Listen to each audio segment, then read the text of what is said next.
രാജ്യത്തുടനീളം സഹകർ ടാക്സി സേവനം ആരംഭിക്കാൻ കേന്ദ്ര സർക്കാർ തീരുമാനം. സഹകരണാധിഷ്ഠിതമായി ആരംഭിക്കുന്ന ഈ സേവനത്തിൽ ഇരുചക്ര വാഹനങ്ങൾ, ഓട്ടോറിക്ഷകൾ, 4-വീലർ ടാക്സികൾ എന്നിവ ഉൾപ്പെടും. സർവീസ് നടത്തുന്നതിന്റെ എല്ലാ ലാഭവും ഡ്രൈവർമാർക്ക് തന്നെ നേരിട്ട് ലഭിക്കുമെന്നതാണ് പ്രത്യേകത. ഓലയെയും യൂബറിനെയും ലക്ഷ്യമിട്ടാണ് ഈ നീക്കം. ഇടനിലക്കാരെ പൂർണ്ണമായും ഒഴിവാക്കിയിട്ടുള്ളതായിരിക്കും സഹകാർ ടാക്സി. ടാക്സി മേഖലയിൽ കുത്തകയ്ക്കായി സ്വകാര്യ കമ്പനികൾ കടുത്ത മത്സരമാണ് കാഴ്ചവെക്കുന്നത്. ഇതിന് തടയിടാൻ തന്നെയാണ് സർക്കാർ നീക്കം.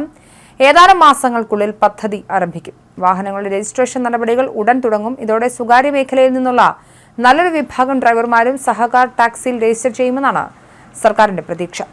ബംഗാൾ സർക്കാർ സമാനമായ രീതിയിൽ യാത്രി സാഥി എന്ന പേരിൽ ഒരു പദ്ധതി അടുത്തിടെ ആരംഭിച്ചിരുന്നു. അത് വൻ വിജയമായിരുന്നു.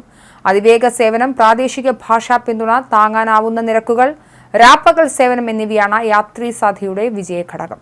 കർണാടകയിലും നമ്മെ യാത്രി എന്ന സമാന മാതൃകയുണ്ട്. സമാനമായ സേവനം തന്നെയാണ് സഹകാർ ടാക്സി വഴി കേന്ദ്ര സർക്കാരും ആലോചിക്കുന്നത്.